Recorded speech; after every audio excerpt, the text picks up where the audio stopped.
Le public a peur de la vérité parce qu'elle est terrifiante. Ces derniers temps, l'actualité est en train de tourner full complotiste à tous les niveaux. Les sujets censurés jusqu'en 2024 sont sous la loupe de l'administration Trump.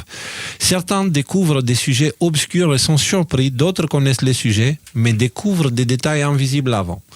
Le changement en cours est conséquent. C'est notre perception de la réalité qui est en train d'être touchée et le processus est très délicat. Parlons un peu de ça justement, juste après avoir vu le podcast le plus vu au monde, pas aux États-Unis, au monde, ok? Le genre de sujet qu'ils abordent aujourd'hui, s'il vous plaît. C'est la plus sombre des théories de complot. La plus sombre des théories de complot était que la fuite du Covid était intentionnelle. La plus sombre des théories de complot est que cela était planifié, qu'ils savaient que ça allait être une manne financière. C'est de loin le plus grand transfert de richesse de l'histoire des États-Unis. De la classe ouvrière à l'élite. Plus de 3 000 milliards de dollars ou quelque chose comme ça, donc là vous avez la somme exacte. 3 000 kilomètres. Ah là c'est ouais, voilà. Nous avons déjà établi, dit le mec, que le Covid a été créé dans un laboratoire. Nous avons déjà établi que l'USAID l'a financé. Nous avons déjà établi qu'Anthony Fauci et tous les autres ont menti sur la recherche de gains de fonction et ce qu'ils faisaient. Les gars, le narratif mainstream touche même pas 1/50 du nombre de personnes que ce mec-là touche. Et voilà le sujet qui sont abordés là. La pire théorie possible est que cela a été délibérément relâché. Et là, vous avez Mike Baines, ancien responsable de la cybersécurité du gouvernement Trump, 2017-2020, qui répond « Oui, ça serait le pire des scénarios ». Avez-vous déjà pensé à cette idée ? Parce que c'est là que... nous savons qu'ils sont prêts à faire des choses horribles et maléfiques. Mais y a-t-il une limite à cela ? Même à ce jour, après avoir passé tant de ma vie dedans, j'essaie juste de suivre les pistes que j'ai et ensuite d'essayer de laisser les conclusions venir à moi. Super méthode. Certainement le fait qu'ils ont financé la capacité de faire cela, ils travaillent directement avec tous les réseaux qui le faisaient et le censuraient. Ça nous place à peu près dans la situation où ils l'auraient créé et qu'ils l'auraient couvert, la fuite tout du moins. Si l'on parle d'intentionnalité, c'est effectivement un scénario particulièrement sombre. Il y a beaucoup de choses dans l'histoire américaine qui ont cette même distinction. A perdu, a gagné, genre en gros, voilà. Est-ce qu'ils le font arriver ou le laissent arriver? Ils parlent des événements que les complots dénoncent, quoi. Est-ce qu'ils le laissent arriver ou le font-ils arriver? Et les deux sont des scandales majeurs qui changent complètement la légitimité, la crédibilité des changements de politique en réponse à la crise. Par exemple, prenez quelque chose comme le Pearl Harbor. C'est maintenant déclassifié. Le mémo de McCollum, le plan d'action en 8 points. Vous voyez de quoi je parle? Oui, oui. Cela a été écrit avant le bombardement. Donc, en gros, ils ont laissé passer le Pearl Harbor pour que les États-Unis puissent attaquer. Voilà. Et c'était sur les 8 façons de pousser le Japon à nous attaquer parce que nous n'avons pas de prétexte diplomatique pour leur déclarer la guerre. Le premier false flag de l'époque, quoi. Mais si nous les poussons à nous attaquer, nous pouvons alors en faire un prétexte de guerre. Même chose par exemple avec le mémo Northwood, avec un prétexte de guerre avec Cuba et en invitant tous ces détournements, etc. Vous avez compris l'idée, en fait, on ne va pas regarder jusqu'au bout. Vous avez compris, vous voyez de quoi il parle. Donc tu as le podcasteur, Joe Rogan, qui est le plus connu au monde. Vraiment, c'est pas juste aux États-Unis, c'est au monde. Qui dit, OK, maintenant on sait que ça a été fait au labo, on sait que ça a été financé par les USA, par de l'argent un peu chelou, on sait que Fauci a menti et que les institutions ont menti. Maintenant, la question sombre à se poser, c'est est-ce que c'était intentionnel? Est-ce qu'ils ont tué des millions de personnes? On commence à poser les vraies questions, là. C'est intéressant quand même. Et Mike Benz qui dit, il y a eu plein de cas dans l'histoire où il y a eu des événements qui pourraient laisser sous-entendre que soit on a laissé faire, soit on a carrément provoqué. Par exemple, Pearl Harbor, on a provoqué l'ennemi pour le laisser faire, pour nous donner une raison d'aller l'attaquer. Tu vois? Ce qu'ils font avec la Russie et l'Ukraine maintenant aussi, tu vois. Et ils donnent d'autres cas aussi. Hein. Northwood, c'était l'opération avec le Cuba, le fait d'organiser les attentats contre les Américains par les États-Unis pour avoir une raison d'envahir le Cuba. Voilà. Donc, il est en train de sous-entendre ça, mais il dit encore une fois, moi j'expose les éléments et les gens, c'est à chacun de faire ses opinions. La mienne me regarde, je ne peux pas la prouver. Mais par contre, les éléments, eux, peuvent vous donner une bonne idée de ce qui se passe. En gros. Non, mais le truc, c'est qu'on est en train de parler de ça sur la plus grande émission des États-Unis. On est en train de parler de l'intentionnalité du Covid, en fait. C'est-à-dire que toute cette, tu sais, tout s'est fait petit à petit. Vous vous souvenez là du compte rendu du Congrès américain qui avait été sorti il y a quelques mois, où en gros il donnait raison à tous les complotistes là, tu vois. Et il y a beaucoup de gens qui se disaient ouais, mais quand même, il y a tout un tas de sujets dont ils parlent pas, etc., etc. Parce que tu fais ça petit à petit, petit à petit. C'est comme ça. En fait, ces révélations, alors, pour l'instant, en tout cas, ne sont pas choquantes. C'est petit à petit, on avance. Et petit à petit, on repositionne la fenêtre d'Overton. C'est ça qu'ils sont en train de faire. Et là, maintenant, on parle de l'intentionnalité. Donc, c'est le prochain sujet. Et justement, on est en train de mettre les pieds dans le sujet de ce soir. La façon que l'actualité sort en ce moment, j'ai l'impression qu'elle est là pour... je sais pas, une opération psychologique de masse pour faire en sorte à ce que les choses qui sont révélées ne provoque pas un chaos total. Alors, des basculements de la société, ils seront inévitables, mais on va essayer au moins d'éviter le chaos total, et genre les guerres civiles et les trucs comme ça, parce qu'elles peuvent arriver partout dans le monde. Le truc du Covid, ça a touché la planète entière, ça a détruit plein de vies partout dans le monde. Et ça a eu des conséquences qu'on est encore en train de subir jusqu'à aujourd'hui, en fait. Calculé, ouais. Donc, qu'elle soit financière, psychologique, sanitaire, plein de directions, dans plein d'aspects de nos vies, en fait. Et du coup, si on réalise, mettez-vous à la place d'une personne qui a cru que le vaccin lui a fait du bien, etc., etc. Imaginez maintenant qu'il apprend que le Covid était intentionnel, fabriqué par l'homme, financé par les États-Unis, dans l'intention de créer de gros problèmes à l'humanité. Voilà. Et bien, ces personnes-là, leur monde s'effondre, en fait. Et là, tu as les mécanismes de dissonance cognitive ou des choses comme ça qui entrent en action, sauf qu'ils n'ont plus où s'accrocher. Jusqu'à là, ils avaient les médias mainstream qui leur donnaient un peu de « accrochez-vous ici, sentez-vous en sécurité encore, ça va aller ». Mais là, ils n'auront plus rien. Et je pense qu'on vit vraiment une période délicate où, je me rappelle, ça, il faudrait qu'on le refasse, dans les lives de 2021-22, on disait... Nous sommes proches de cette période où nous allons devoir briller comme des phares. Il faudra être là pour notre voisin, il faudra être propagateur de paix et respecter les valeurs et incarner les valeurs de ce qui fait de nous des ambassadeurs du Nouveau Monde, tu vois. Donc, il faut les incarner. Ce qui fait de nous un ambassadeur du Nouveau Monde, ce n'est pas celui qui croit à quelque chose, c'est littéralement celui qui incarne les valeurs, les vertus naturelles, la bienveillance, l'amour, le respect, la paix, la justice, mais pas la justice personnelle, c'est genre... La solidarité. La solidarité. Vous savez, ce matin, je me suis réveillé, je vais vous avouer quelque chose. En ce moment, je suis en train d'avoir des choses à l'intérieur qui se passent, ok? Puis ce matin, j'ai regardé une vidéo, elle m'a mis à genoux psychologiquement. C'était une dame âgée, handicapée, sur un fauteuil roulant, ok? Qui était à l'extérieur, dans les villes, pendant la pluie. Il pleuvait. La pauvre, elle n'était même pas habillée pour se protéger. Elle allait à la station du bus, ok?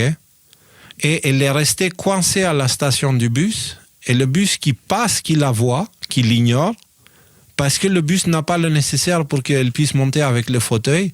Et du coup, tu as la dame âgée, je parle assez âgée, qui s'est mise à pleurer, qui était en train de pleurer en mode « aidez-moi, je suis genre... » Et là, j'ai vu une personne totalement abandonnée et j'ai vécu ce moment avec elle. C'est terrifiant. Okay? Et cette histoire a été témoignée via la caméra de la police qui allait à son secours, en fait. Tu vois? Et les policiers eux-mêmes, ils étaient choqués. Comment on peut abandonner une personne comme ça qui a une dame âgée sur un fauteuil roulant, sous la pluie, en train de pleurer, de demander de l'aide et que des gens passent. Et là, je me suis effondré. J'ai des larmes, ils ont explosé de mes yeux. C'est même pas... Voilà. Et j'ai pleuré pendant, je sais pas, une demi-heure. Et je saurais même pas vous dire pourquoi j'ai pleuré, en fait. J'ai pleuré de ce que sentait cette dame abandonnée dans ce coin-là. Parce que ce sentiment-là, je l'ai vécu plusieurs fois dans ma vie. Et je me suis connecté à sa souffrance à travers mon expérience, tu vois. Et j'ai senti ce qu'elle a senti. Et c'est sa souffrance qui m'a mis les larmes aux yeux. Et je me suis dit, mais combien de gens il y a comme elle? Combien de gens il y a comme elle? Et qu'est-ce que nous, on fait pour les gens qui sont comme ça? Qu'est-ce que moi, je fais? Ça me sert à quoi les lives? Est-ce que ça sert à quelque chose? En théorie, c'est censé servir de transmettre des bonnes valeurs pour que moi et vous, nous et vous, nous puissions faire en sorte à ce que ce genre de personnes ne se sentent pas seules et ne soient pas seules. Il se trouve que mon temps des émissions prend la majorité de ma vie et du coup, je n'ai plus de temps pour aller donner vraiment de moi à ces personnes-là. Et je me suis dit, est-ce que je ne suis pas en train de m'enfermer dans une illusion où je suis en train de brasser du vent sur Internet? Est-ce qu'on est en train de faire de bonnes actions, les gars, les ambassadeurs du Nouveau Monde, ou est-ce que je suis en train de me foutre de ma gueule en utilisant ADNM comme excuse pour éviter que moi je fasse ma part dans le monde réel? Et c'est une vraie question, je vous ouvre mon cœur là. Vraiment, ça vient, c'était pas prévu, c'était pas... Mais je me pose la question, est-ce qu'ADNM sert réellement à quelque chose? Et si c'est le cas, moi je vous dis à mes yeux, la seule raison pour laquelle on fait tout ça, c'est pour que des personnes comme cette dame-là soient aidées immédiatement. Pour qu'on donne le bon exemple et qu'on soit le bon exemple et qu'on incarne le bon exemple. Et toutes ces choses-là, elles sont complètement déconnectées de ce qui se passe au monde. On n'en a rien à foutre de Trump, de Musk, des révélations, des machins, des trucs. Si, dans les temps à venir, des vieilles personnes comme ça, des personnes comme ces dames existent encore abandonnées au point où elles soient dans un désarroi, comment tu dis ça? Dans une souffrance extraordinaire. Détresse. Est-ce que vous voulez bien, je ne sais pas si je peux aider ça, mais je vous parle vraiment là comme ça. Est-ce qu'il y a moyen qu'on puisse faire quelque chose pour... J'ai besoin de savoir qu'ADNM sert à quelque chose. J'ai besoin de savoir qu'on prend des bons exemples, qu'on fait des bonnes actions. Comment on pourrait faire quelque chose pour que je sache? Parce que les amis, je suis en train sérieusement de me poser la question. Et c'est une des raisons... C'est compliqué. Ouais. C'est compliqué. Tu vas demander quoi? De filmer, de faire un témoignage, c'est pas possible. Sinon après, tu vois, c'est virtue signaling. Je sais pas, Nico. Je sais pas. Justement, je sais pas. J'en sais rien. Et justement, je veux éviter ça. Je veux éviter la bienveillance d'Internet, là où on se filme, on fait les marrons, on nettoie la plage et après on jette la poubelle derrière nous, tu vois. Justement. C'est là où tu n'as que le contrôle sur la chose. C'est sur ce que tu fais toi. Donc c'est toi, quand devant toi tu as l'opportunité, se présente à toi de faire une chose vertueuse, tu l'as fait.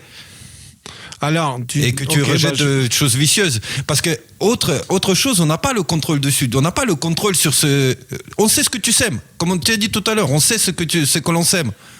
Et toi, tu veux avoir le contrôle sur la récolte. Tu vois ce que je veux dire? Non, dans ces cas précis, c'était ça. Je ne veux pas avoir le contrôle de la récolte. Pas le contrôle, mais le regard. Est-ce qu'il y en a une? Ou est-ce que, tu sais, il y a un moment où elle a partagé un post qui expliquait que la plupart des personnes avec lesquelles on interagit sur Internet, c'est des bots. Okay? Et ce sont des IA qui servent. Et c'est une vraie chose, ça. C'est une vraie chose. Non, mais d'accord, mais tu l'as fait le déco-tour, tu les as vus les vidéos, tu les as vus tous les gens qui étaient là, tu leur as parlé, tu les as serrés dans tes bras, tu as eu les mêmes échanges avec certaines personnes que moi j'ai eu, que Nico il a eu, et on a rencontré des vrais gens. Rudy, j'ai vu des gens qui ont été super sympas avec moi parce que j'étais Léo d'ADNM. Je ne sais pas s'ils auraient été très sympas avec moi si j'étais un vieux sur un fauteuil où je me suis pissé dessus, abandonné dans la détresse. Je ne sais pas si ces personnes-là auraient été comme ça. Je ne sais pas. Je sais qu'ils étaient super, ils étaient très gentils, mais je suis biaisé, ok? Et notre interaction était biaisée par cette idée Bien de... sûr. Voilà, et je suis honnête Après, avec moi-même, je me Léo, fous pas de ma gueule, tu vois.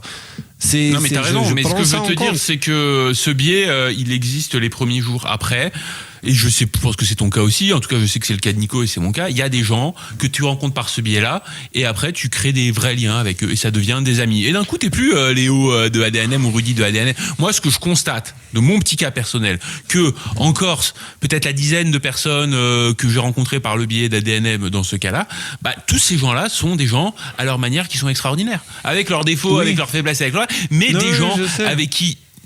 Et ça, je pense que c'est pas un hasard. Je pense que c'est pas un hasard. Et puis voilà, quoi, dans le tas, il y a des connards. Et puis il y a des moments où moi aussi je suis un connard. Ce que je veux te dire, c'est que Léo, je suis d'accord avec Nico. Ce que tu fais, tu le fais avec l'intention que tu veux y mettre. Après, la récolte, je pense qu'il y en a une, mais déjà, sinon, matériellement, on ne pourrait pas vivre. Tu vois. Rudy, ce que j'essaie de dire, c'est que j'ai l'impression qu'à force de parler d'actualité, tu vois, que parfois on peut oublier la raison pour laquelle on fait tout ça. Je l'ai toujours dit, on ne veut pas être BFM du complotisme, on veut être là pour parler de ce qui se passe dans le monde avec une analyse un peu différente, ok ? Mais notre objectif, on est les ambassadeurs du Nouveau Monde, donc ça veut dire on est censé incarner le Nouveau Monde dans Babylone. On ne peut pas le faire parfaitement, parce que le contexte ne nous le permet pas. Mais j'aimerais vraiment dire à tout le monde que j'ai compris aujourd'hui ce que le Christ disait quand les pharisiens lui disaient « Nous, on va aller au paradis, nous, on va aller au paradis ». Il disait « Vous étiez où quand j'étais malade ?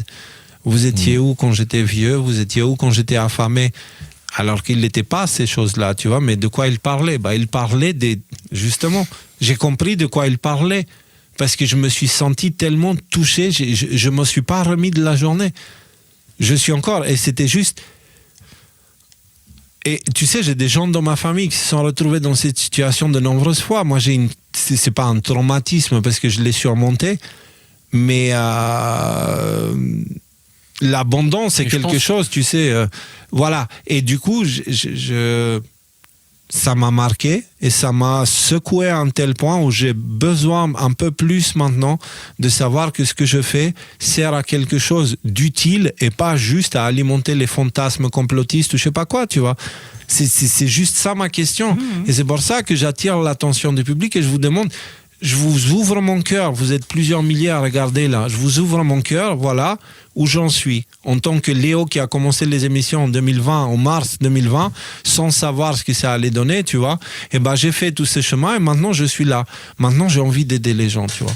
J'ai envie d'être là pour j'ai été béni d'avoir une vie en paix, ok, après avoir traversé l'enfer, et maintenant j'ai envie d'être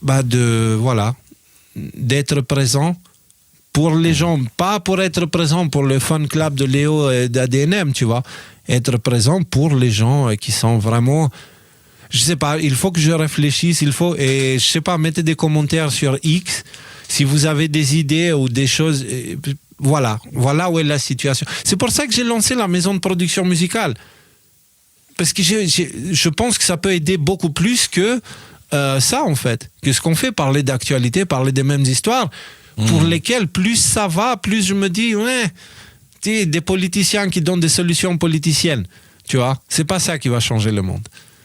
Et donc du coup, le nouveau monde, c'est à nous de le faire, c'est pas Trump qui va le faire, c'est pas Musk qui va le faire, c'est à nous. Ok, qu'est-ce qu'on fait maintenant ? Maintenant qu'on a l'opportunité, on a cette ouverture, qu'est-ce qu'on fait maintenant ? Et c'est une question, moi je veux être efficace parce que j'existe seulement pour servir mon père. La seule raison pour laquelle j'existe. Et du coup, je veux savoir comment, parce que là, est-ce que je le sers lui ou est-ce que je sers Léo et son confort de vie et son confort de narratif et son confort, tu sais, la zone de confort des habitudes, quoi, tu vois. C'est devenu une habitude, l'émission, tu vois. Qu'est-ce qu'on fait de nouveau? Est-ce qu'on est dynamique? Est-ce qu'on est à l'image de l'univers? Et ce sont des questions qui sont nées en voyant tout ça. Et voilà. Il fallait que je le dise, les gars, je sais pas, c'est sorti de nulle part, donc...